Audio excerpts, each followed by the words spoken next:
Fentanyl must be amazing. Loads of people give up on everything that makes life good for it. Their loved ones, any other possessions or pursuits, homes, their dignity, and even their lives. But actually, fentanyl is garbage heroin, inferior in every single way but one. It's the perfect drug for dealers. And while we hear a lot about how deadly fentanyl is, many people it kills are not even fentanyl addicts. It's truly the dumbest drug to ruin your life for. Let's learn what fentanyl does to you, what it feels like, and why it's so much lamer than heroin. Pain and pleasure. Maybe the two most important forces that guide our survival are pain and pleasure. Pain may be the most visceral physical experience. A claw ripping your flesh, a bone cracking.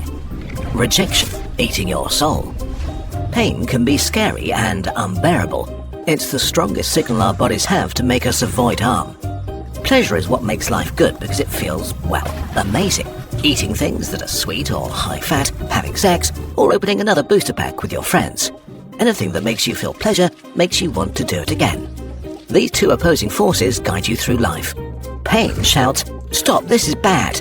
Pleasure cheers, "More, do that again." But while they are opposites, they're also linked. Sometimes our body needs to end pain and create pleasure at the same time. After giving birth, pain gets toned down and the mother is showered in happy hormones so she can bond with the newborn child. During an intense hunt, the hunter forgets the physical exhaustion and minor injuries.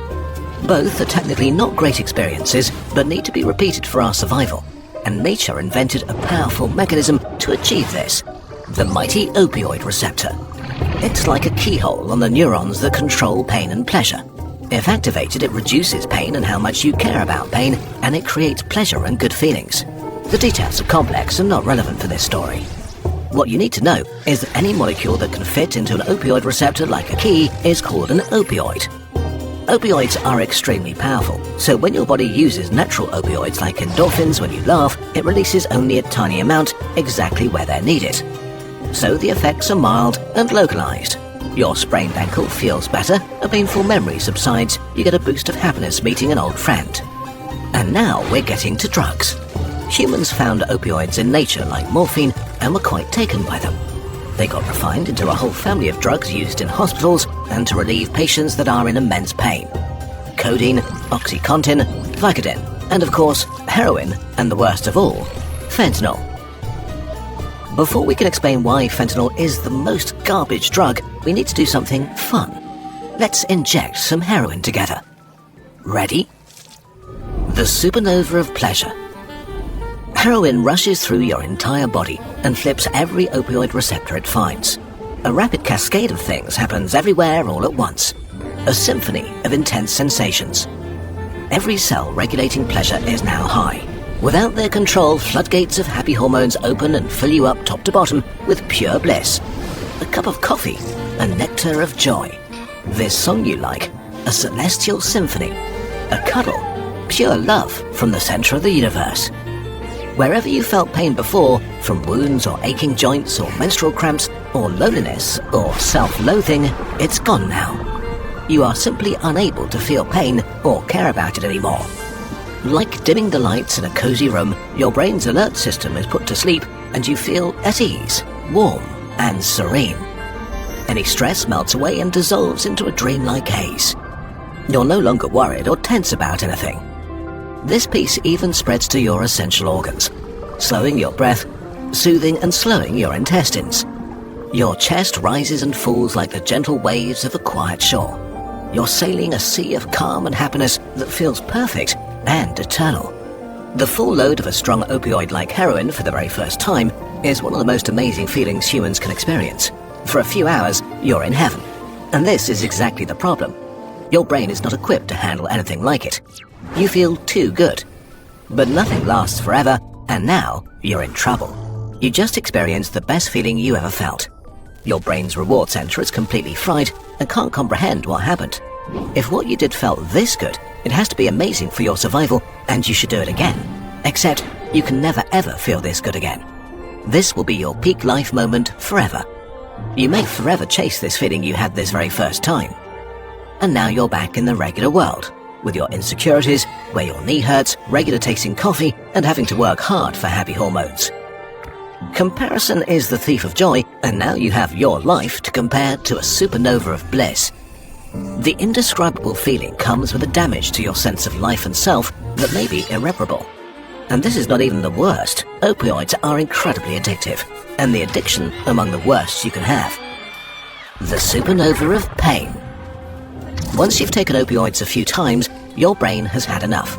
The cells controlling pain and pleasure are constantly high and drowsy, so it boosts them and makes them hyperactive. This happens very fast, sometimes after a few days of use. You've developed an opioid tolerance, toning down all the nice effects you're doing the drugs to achieve. To feel like before, you'll need way higher doses.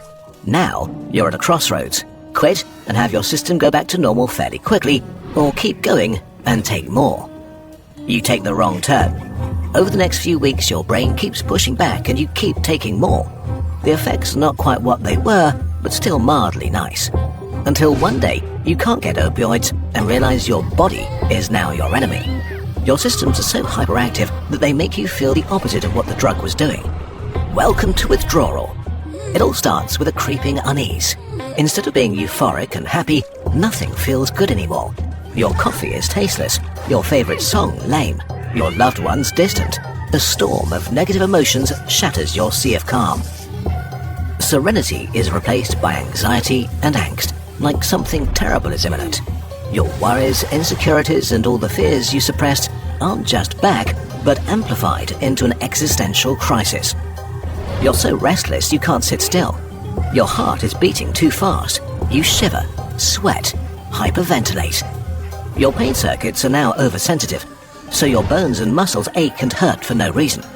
Old wounds, physical and mental, torture you. You have belly cramps and diarrhea and have to vomit. You're too agitated to rest. A war inside your body that you can't escape. And of course, there's the craving, screaming for you to make it stop. Your mind and body beg for a hit. You can be in this state for up to 2 weeks, or make it stop right away. Okay, so why not just take heroin forever and feel amazing always? The fun thing is that it doesn't work this way. You get tolerant to the nice effects like euphoria faster than to the bad ones like dangerously slow breathing. So it turns from touching the love center of the universe to mostly drowsy numbness and relief from withdrawal. Now you don't take opiates to get to heaven, but to avoid hell. You're in a prison of your mind and body, unable to connect with all the things that could actually make you feel good. Opioid addiction is brutal and extremely hard to escape. It should be pretty clear that you need to be extremely careful with any opioids, and if you have the chance to do it for fun, just don't. There's a very real risk that your life might just be over, and that you'll go through hell. Now that we've seen the heaven and hell of heroin, we can get to fentanyl, the garbage drug. Fentanyl is really garbage heroin. Everything we just described is true in different intensities for most opioids. They can be great, all of them can be hell. Heroin is just sort of the strongest, except it isn't. Fentanyl is around 50 times more potent than heroin, but that doesn't mean 50 times more amazing, quite the opposite. Fentanyl is extremely good at crossing the blood-brain barrier, the firewall that protects your brain from harmful substances. It enters your brain so easily that you get from 0 to extremely high almost instantly. But just as fast as it enters, it leaves again. A heroin high can last 6 hours. One from fentanyl can fade in minutes. Fentanyl doesn't feel as good as heroin. Instead of a supernova of bliss, you mostly get the black hole of nodding away.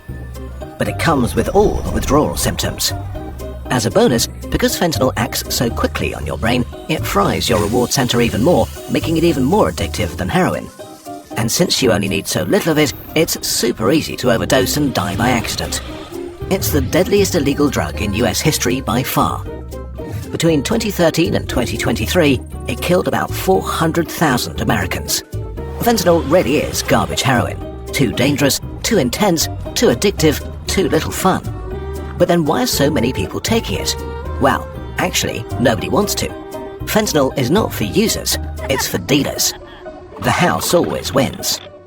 Fentanyl is a drug dealer's dream. One truckload could supply the entire US for 1 year.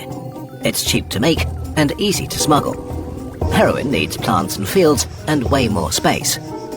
So garbage fentanyl just took over the heroin supply. It might have seemed great for heroin addicts at first, and then its trap snapped close. While some people may seek out fentanyl specifically, several studies have found that most opioid users try to avoid it. Even worse, a lot of people who die from fentanyl don't take it willingly.